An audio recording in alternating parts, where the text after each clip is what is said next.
The alien queen lost her daughter in war. Only a human could bring her back. Time passed on Zira like slow breaths through crystal forests. Nira grew stronger each day, her silver skin regaining its luster.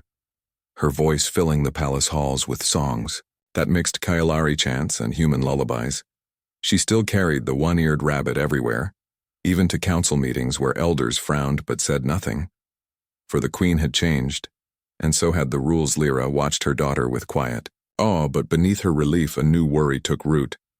Nira remembered little of the battle, only flashes, fire, screaming metal, and then darkness. She did not know how she ended up in that stasis pod or why she was left behind. The Kailari archives held no answers. The ship logs were erased, the crew unaccounted for vanished like ghosts, one evening as twin moons rose over the capital. Nira asked a question that chilled Lyra to her core. Mama, who put me in the pod? Lyra had no answer. The next morning, she summoned the High Archivist, a wizened elder named Vorik, whose mind held centuries of Kailari memory. Vorik bowed low, his voice thin as starlight. We have searched every data strand, my queen. Nothing explains the pod's activation or the ship's final course. Then search again, Lyra said, her tone leaving no room for refusal, but the truth was already stirring in her gut. This was no accident. Someone had hidden Nira, someone who knew the codes, who understood stasis protocols, someone from within. Meanwhile, far away on Series 9, Lisa Morgan lived as she always had, alone but not lonely. She fixed broken drones, traded scrap for supplies, and watched the stars with new eyes. Ever since the queen left, she felt a strange pull, as if the universe had marked her for something more. She tried to ignore it, focusing on work, but dreams came nightly. Dreams of silver children and burning ships. One morning a signal blinked on her old comm unit.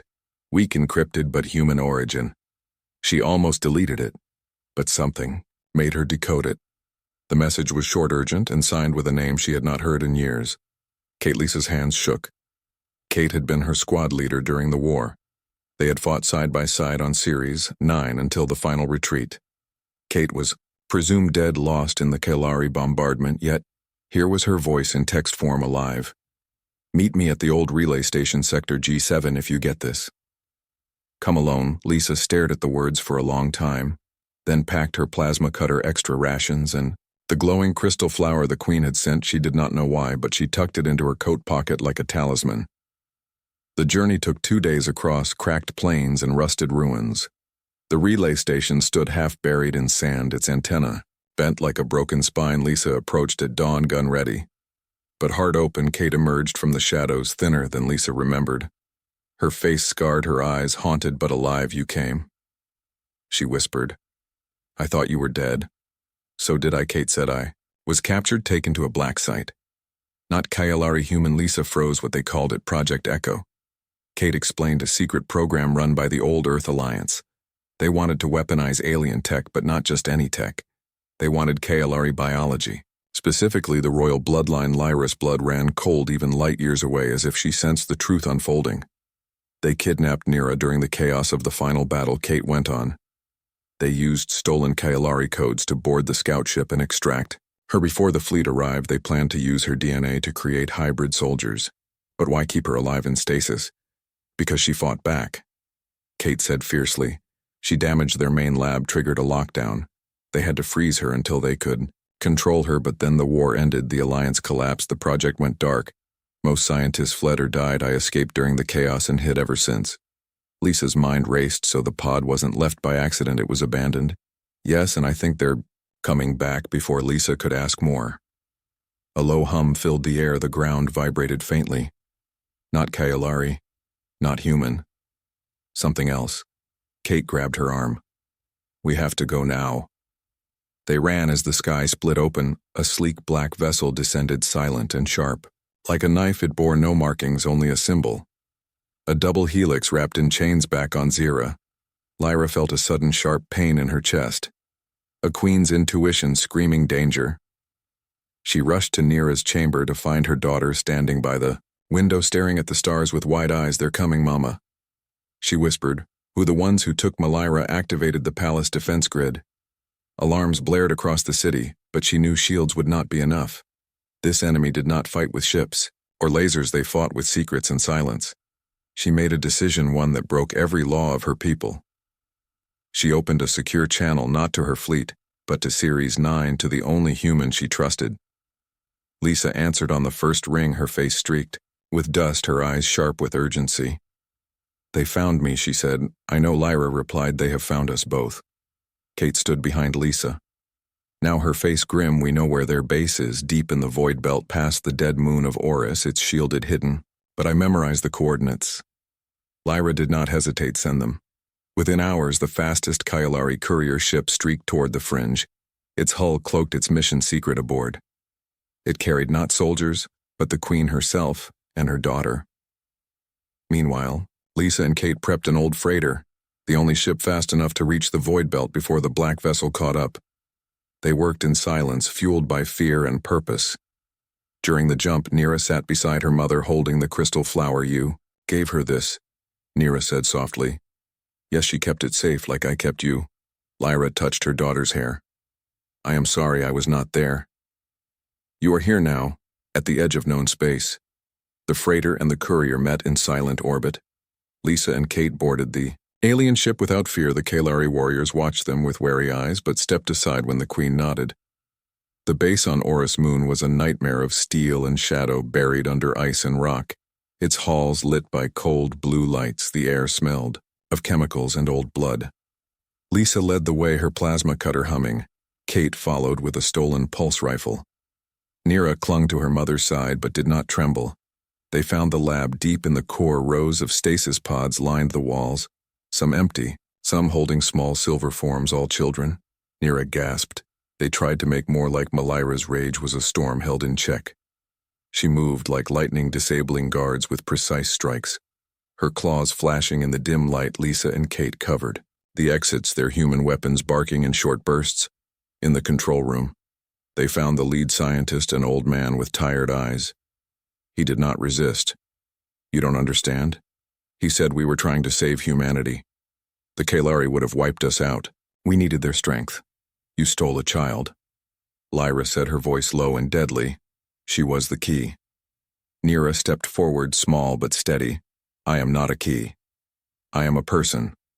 The scientist looked at her, and for the first time seemed to see her not a specimen, but a girl with a rabbit in her arms. "I am sorry," he whisperedly. "Red did not kill him. She sealed him in stasis instead. Let him sleep while his victims woke. They freed the children, 23 in all.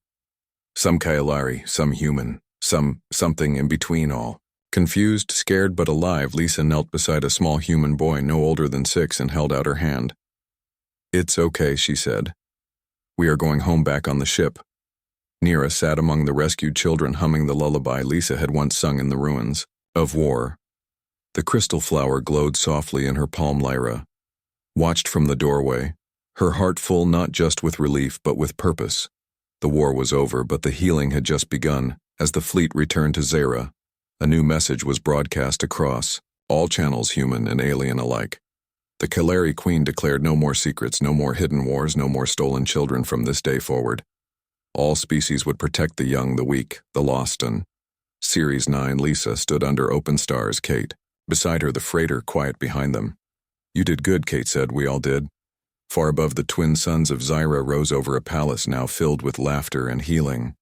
And in one window, a small silver girl waved at the sky, knowing somewhere out there, a human woman with tangled hair and a kind heart was watching back. And for the first time in a long time, the galaxy felt not like a battlefield but like a home. The alien queen lost her daughter in war. Only a human could bring her back. Peace settled over Zyra like morning mist. Soft but fragile, the rescued children lived in the palace now under the queen's direct care, human, Kailari, and hybrid alike. They played in crystal gardens, learned each other's songs, and slowly stitched their broken memories into something whole. Nira became their quiet leader, not by command, but by kindness. She shared her rabbit with a scared human boy, taught Kailari hand signs to a mute girl, and always saved a seat for Lisa when the human visited, which was often. Lisa came not as a guest but as a bridge. She helped design new learning rooms that mixed human tools with Kailari light tech. She taught the children Earth, games like hopscotch drawn in stardust, and in return, they showed her how to listen to the hum of living ships. She never stayed long, always returning to Series 9. But each visit left her heart a little less lonely. Queen Lyra watched this bond grow and knew it was more than friendship. It was the seed of something new, a future where species did not just coexist, but truly understand one another. But shadows lingered, deep in the void belt. The black vessel that had chased Lisa and Kate had vanished, no wreckage, no signal, it simply disappeared like smoke. And that worried Lyra more than open war enemies. You could see enemies you could fight, but ghosts could wait. One evening as Nira helped a young hybrid girl braid her hair, the child whispered a name in her sleep. Malak. Nira froze. Malak was not a word in any known language, but it felt heavy, sharp, like a warning. She told her mother, who immediately summoned Vorik. The archivist, Vorik, searched the oldest records deep in the memory vaults beneath the palace, his many eyes scanning data streams older than stars after hours of silence. He spoke, his voice trembling. Malak is not a name. It is a title. It means the unseen hand in the old tongue of the void. Walkers, void walkers, Lyra whispered, they are myths. So were stasis pods holding stolen children until recently, Vorik replied. The void walkers were said to be a lost race that lived between dimensions, feeding on conflict. They did not fight wars. They made them, whispering lies into leaders' ears, planting fear where trust should grow. They vanished millennia ago after the Great Silence. But what if they never left, Lyra said. What if they just changed masks? The next day, a distress call crackled through the outer rim. A human colony on Tarsus 4 reported strange dreams shared by every soul on the planet. Dreams of silver children and burning skies. The colonists were turning on each other, accusing neighbors of being spies. Ra knew at once this was not madness, it was manipulation. She called Lisa on Series 9. Lisa was repairing a water purifier when her comm lit up. The Queen's face appeared calm but urgent. I need you. I'm coming. This time Lisa did not go alone. She brought Kate and 2 other veterans from the old war, people who had seen too much and trusted too little, but they trusted Lisa, and that was enough. They met the Kalari fleet at the edge of Tarsus system. The planet below was cloaked in unnatural fog. No signals, no ships, just silence. Nira insisted. On coming too, I know how it feels. She told her mother when the whispers started. Lyra agreed, but made her promise to stay close. The team landed in a scout shuttle near the colony center. The streets were empty, doors locked, windows dark, but eyes watched, from every shadow. Lisa moved first, her steps light, her senses sharp. She had walked through war zones before. This felt worse because there was no enemy to shoot. Only fear thick in the air. In the town square, they found a circle of people standing, motionless, faces turned upward as if listening. Kate raised her rifle easy. Then a child stepped forward. A human girl no older than 8, her eyes glowing faintly blue. Malak sees you, she said in a voice too deep for her age. Nira stepped ahead of Lisa and knelt. I see you too, she said softly. You are scared. The girl blinked. The glow faded for a second. They are using you, Nira continued. They make you dream bad things, so you fight each other, but you are not alone. The circle of adults stirred murmurs. Rising, Lisa moved beside Nira and held out her hands. No one is your enemy here. We came to help. A man stepped forward, his face twisted with suspicion. How do we know you are not one of them? Because I was lost once too, Lisa said quietly. And someone kind brought me back. Something in her voice broke the spell. The fog above the town thinned just a little, back on the shuttle. Lyra reviewed the data, the blue glow, the shared dreams, the way fear spread like a virus. It all pointed to one source, a signal buried deep in the planet's core, not human, not Kalari. Alien, but older. Vorik confirmed it from orbit. The frequency matches Void Walker resonance patterns. They are using the planet itself as a transmitter. We must shut it down, Lyra said, but how? Lisa asked if we destroy the core. The planet dies. Nira looked at the crystal flower in her hand. The one Lisa had kept safe. It still glowed with soft light. Remember when you sang to me in the pod? She asked Lisa. Lisa nodded. Your voice reached me through the dark. Maybe we can send something back. An idea formed, not of weapons but of harmony. The Kalari prepared a harmonic pulse. not to destroy but to soothe a frequency built from Nira's voice. Lisa's lullaby and the natural song of Zira's crystal forests, they beamed it into the planet core. For a long moment nothing happened.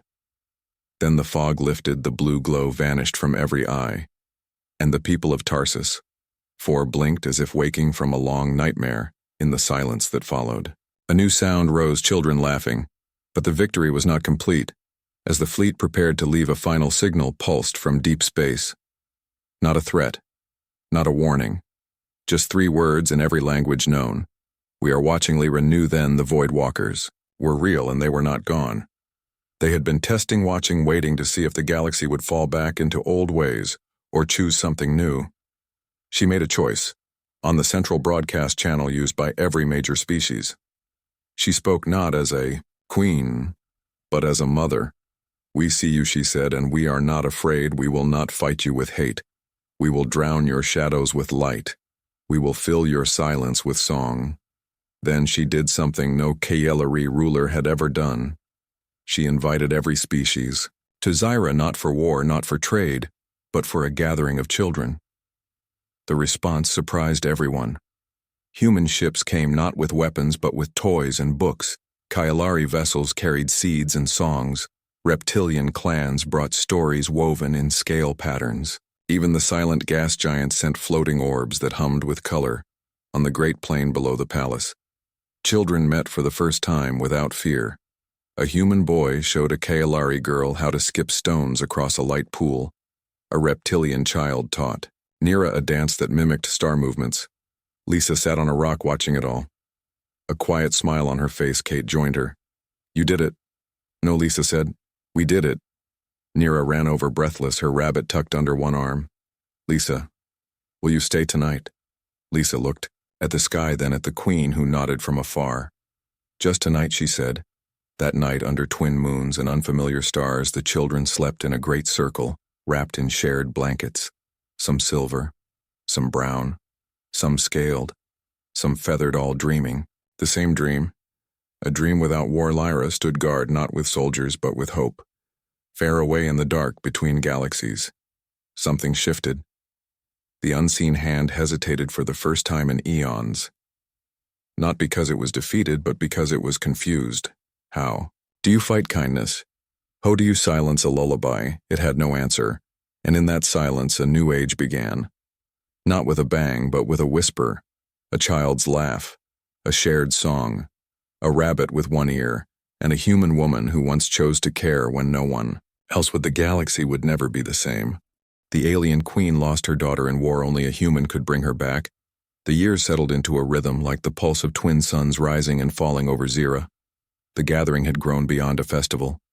It was now a living school, a place where young ones from every known species came not just to visit, but to learn to live together. Nira walked its paths daily, no longer just a guide, but a teacher.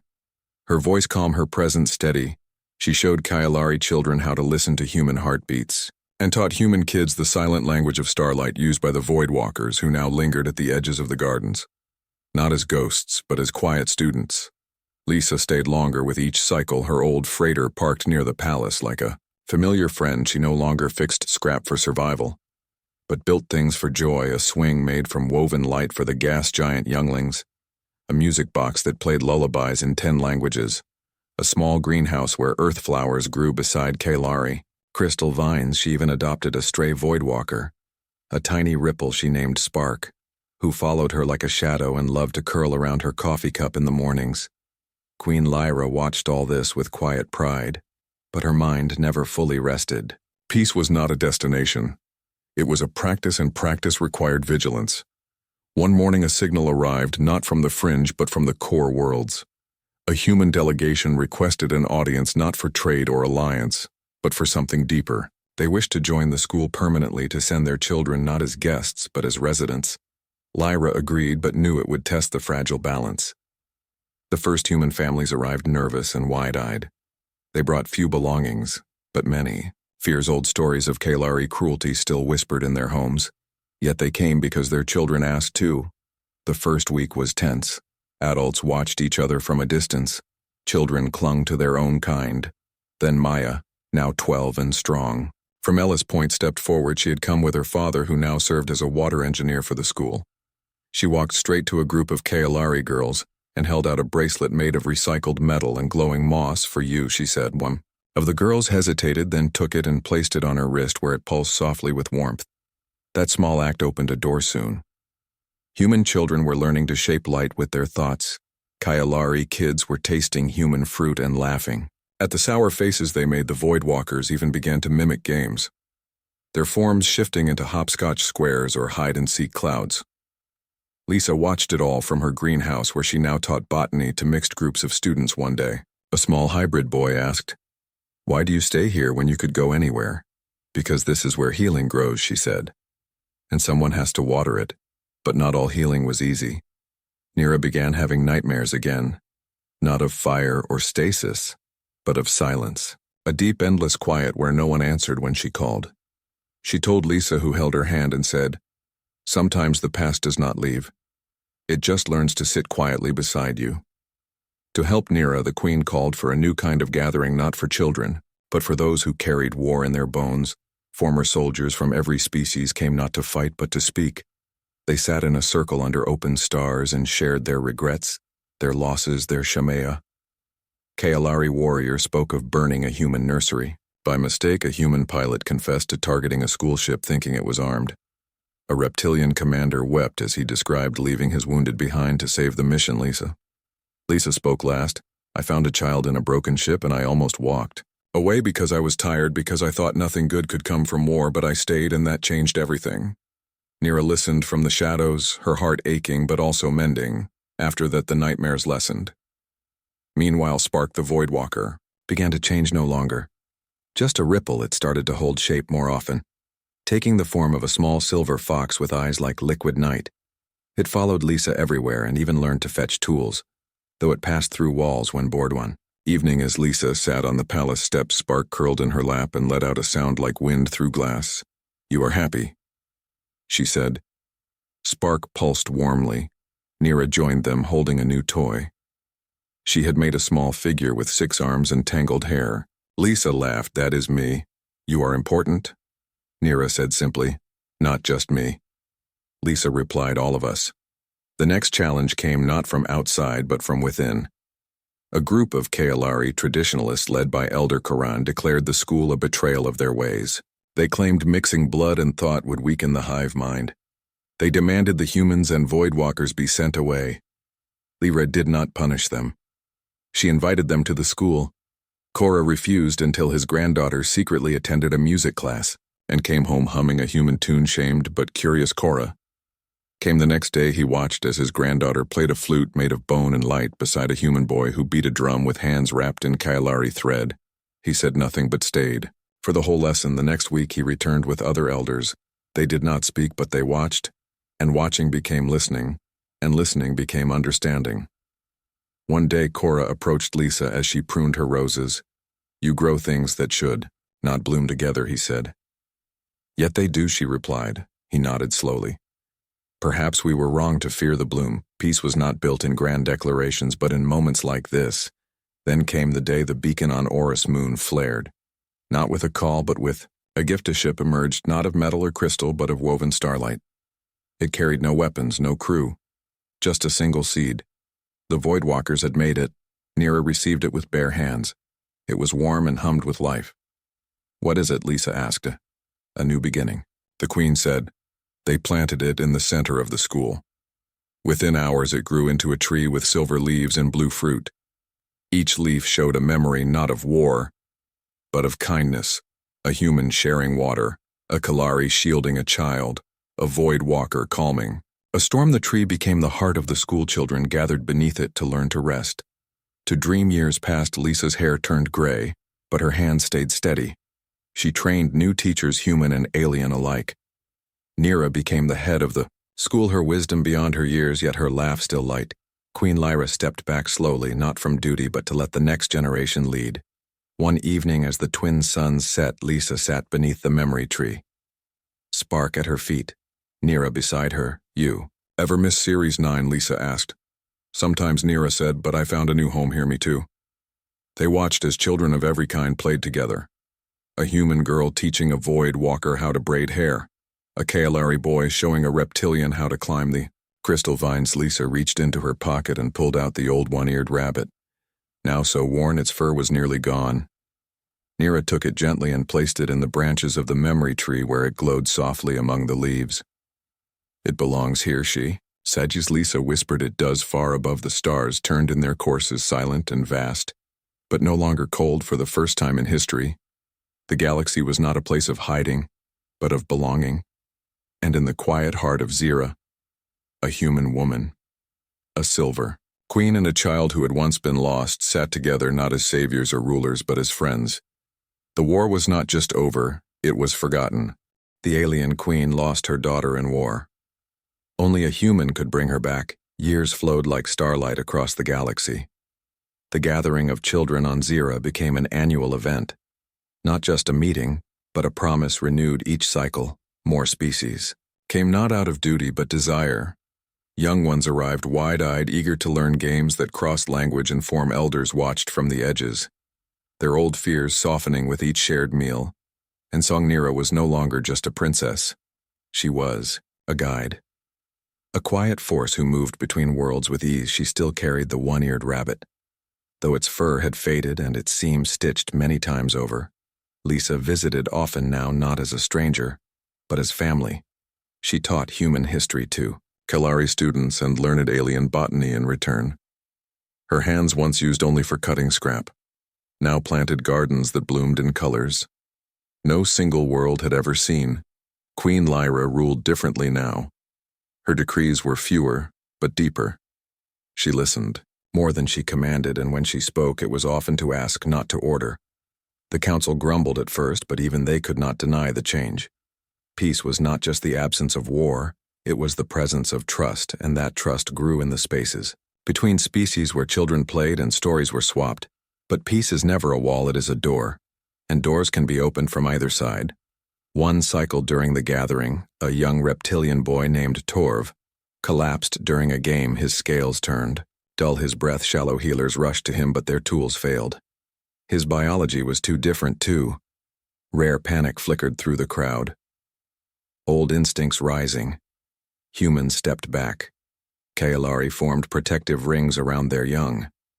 Then Lisa pushed through without hesitation. She knelt beside Torv, ignoring the hisses of his kin, and placed her hand on his chest. Not to heal but to feel. She remembered something from her scavenger days on Series 9. A plant that grew near toxic vents. It had saved a wounded sandwolf once, maybe it could help now. She ran to her ship, returned with a small vial of green paste, and offered it to the reptilian elders. They hesitated, then one nodded. Torv drank within hours. His scales shimmered again, his eyes bright. He sat up and looked at Lisa with wonder. "You smell like home," he said. That moment became legend. Not because of the cure, but because of the trust after that. The healers of many worlds began working together, sharing knowledge not as secrets but as gifts. A human antiseptic blended with Kalari light therapy saved a gas giant's youngling, a reptilian bone knit with human nanites. Let a Kalari child walk again. Lyra watched it all and knew the void walkers had not returned. Not because they were gone, but because they had no foothold. Fear could not grow where hands reached out instead of pulling away. Yet something stirred deep in the archives. Vorik found a pattern, not in data, but in silence. Certain outposts on the fringe had stopped sending regular signals, not because they were destroyed, but because they chose not to speak. They were hiding. He brought this to Lyra, who summoned Lisa and Nira. "They are afraid," Nira said after reviewing the maps. "They think the peace is fragile, that if they speak they will be noticed." By whom? Lisa asked. "By the past," Nira replied. Lyra made a decision. She would not send warships. She would send teachers, artists, and healers, and she would lead them herself. The fleet that left Zira was unlike any before. No weapons, no armor, just open ships filled with seeds, music, and medicine. Their first stop was a human colony called Ellis Point, once proud, now broken by war and drought. The people lived behind walls, eyes sharp with suspicion. Lyra landed alone, walked to the gate, and waited. An old man appeared, his face lined with loss. "What do you want?" "Aliento, help. We do not need your kind. Your children are sick," Lyra said gently. "We have medicine." The man looked away, but a small voice called from behind him, "Daddy, please." A girl, no older than 6, stood there, her leg wrapped in dirty cloth, her eyes bright with fever. The man's shoulders fell. Lyra did not enter with fanfare.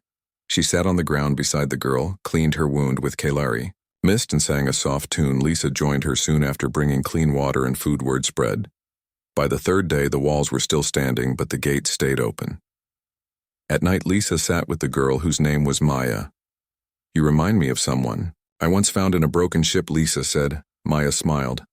"I bet she was brave. She is now on the final day of their stay. The people of Ellis Point gave the fleet something unexpected. Not thanks, but a request. Teach us." So they did.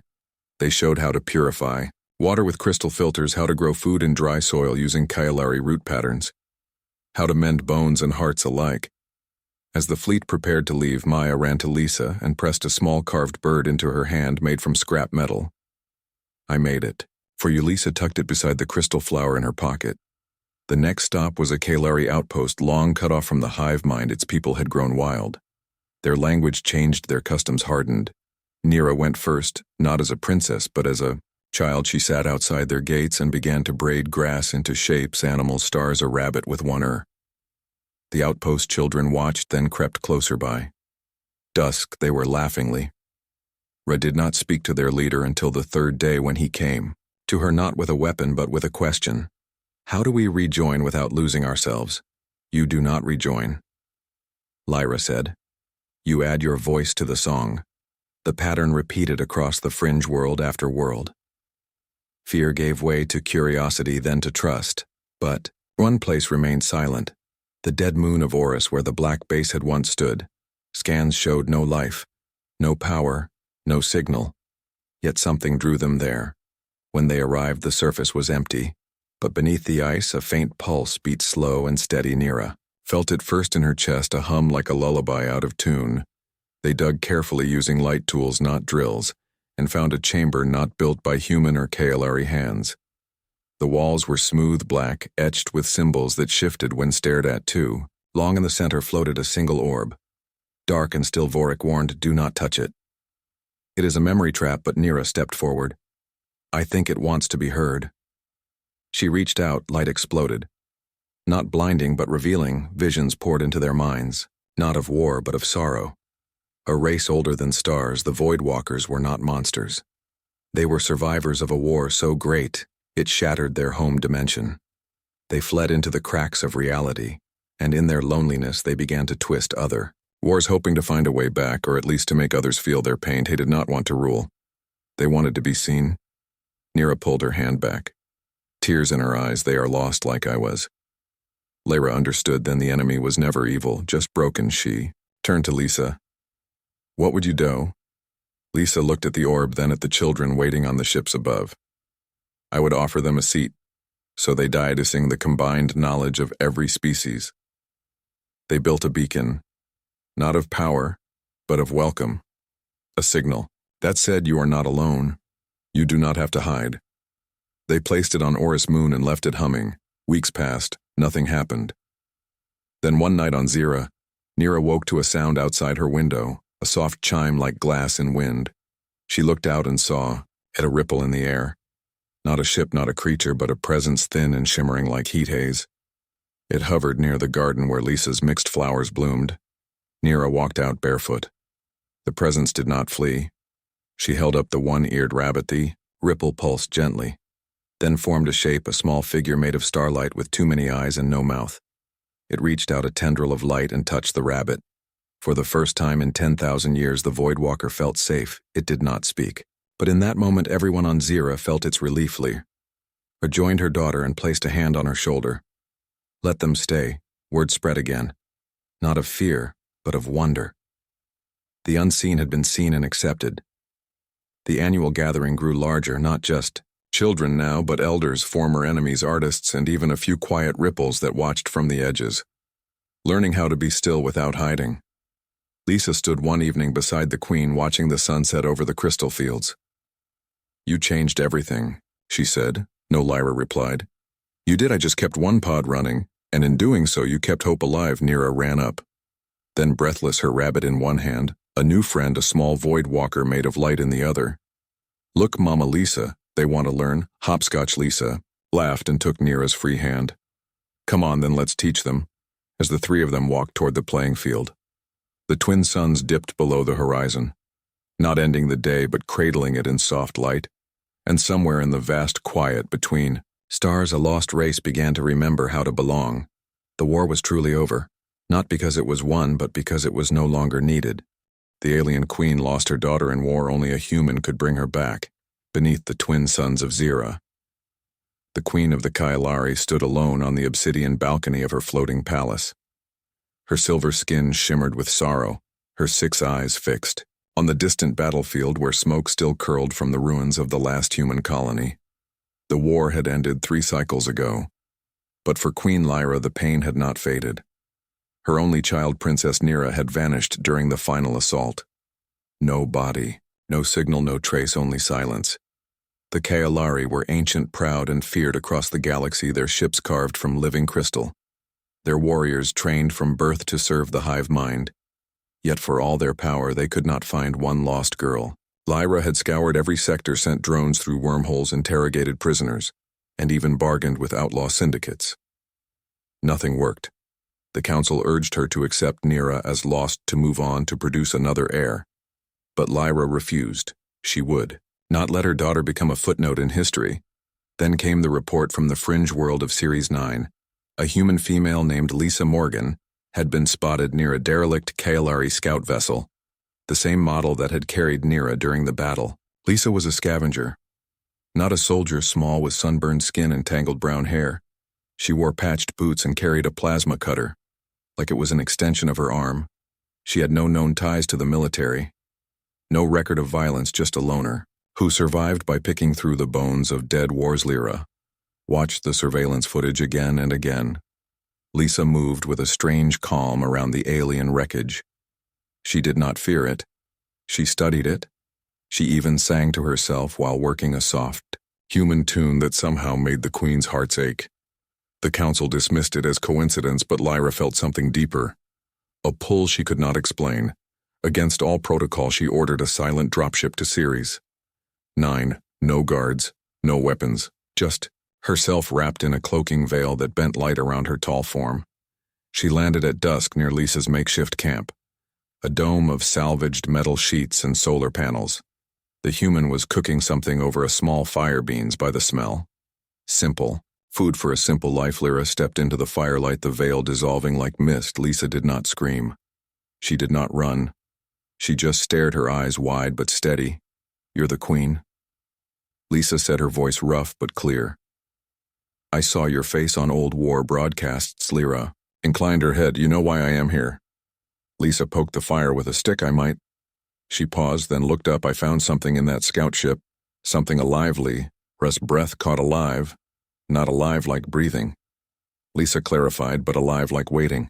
It was a stasis pod, small one meant for a child. It had a Kailari seal, but the power was failing. So I hooked it to my generator, kept it running for weeks. I didn't know what to do with it. I figured someone would come looking. "Where is it?" Lyra whispered. "My trailer." Lisa stood slowly, hands open to show she meant no harm. "Follow me." Inside the cramped trailer, the stasis pod sat on a workbench, humming softly. Its surface cracked but intact. Lisa had patched the power lines with human tech, a messy but functional fix. Lyra approached with trembling hands. She placed her palm on the seal and the pod hissed open. Inside lay Princess Nira, curled like a sleeping seed, her silver skin pale, her breathing shallow but steady. Her small hands clutched a broken human toy, a stuffed rabbit with one ear missing. Lyra sank to her knees. Tears like liquid starlight rolled down her cheeks. She reached in and gently touched her daughter's cheek. Nira stirred, her eyes fluttered open, and for a moment she did not recognize her mother. Then memory returned and she whispered. Mama the Queen gathered her close, holding her as if the universe might try to steal her again. Lisa stood by the door, giving them space. Her own eyes damp. "How did you know to keep her alive?" Lisa asked. Softly, "I didn't," Lisa admitted. "I just couldn't leave her there to die. Nobody deserves that, not even in war." Lyra looked at her, then really looked at this small human who had done what empires could not. "You saved my heart." she said. Lisa shrugged. I just did what felt right. The queen rose, still cradling Nira in one arm. She faced Lisa with new respect. The Kalari do not forget debts you have given me back my future. I offer you sanctuary on Zira protection wealth. Whatever you desire. Lisa shook her head. No thanks, I'm fine here. The stars are quieter on the fringe. You would refuse a queen's gift. It's not about the gift, Lisa said with a small smile. It's about knowing when you've done enoughly. I studied her, then nodded. So be it, but know this: if you ever need anything, a whisper, a signal, a thought, and my fleet will move for you. Lisa smiled back thanks, as the queen prepared to leave. Nira reached out toward Lisa, her small voice clear. Thank you for the rabbit. Lisa blinked, then laughed a real laugh. I found it in the wreckage, thought you might like it. Nira hugged the toy tight back on the dropship. Lyra held her daughter close, watching Series 9 shrink below. She thought of the human who had changed everything, not with weapons or strategy, but with kindness, a trait her people had long forgotten in their quest for power. When they returned to Zira, the council gathered in shock and awe. Nira was alive. The queen was whole again. But Lyra did not celebrate with feasts or declarations. Instead, she called for a new law, one that would echo through Kalari history from this day forward. No life, no matter how small or strange, would be left behind in war months. Later, a small package arrived at Lisa's camp on Series 9. Inside was a carved crystal flower that glowed with soft blue light, and a note written in both Kalari script and human letters, for the one who taught us to see. Lisa placed the flower on her windowsill, where it caught the light of the twin suns far away. She did not know it yet, but her simple act had begun a quiet revolution, one that would soften the edges of an empire and remind the stars that even the smallest hands can hold the greatest hope. And somewhere in the vast, dark between worlds, a queen and her daughter watched the skies, not with fear but with wonder, waiting for the day they might thank their unlikely savior in person. Until then, they carried her kindness like a shield, and a promise that even in the aftermath of war, compassion could still bloom.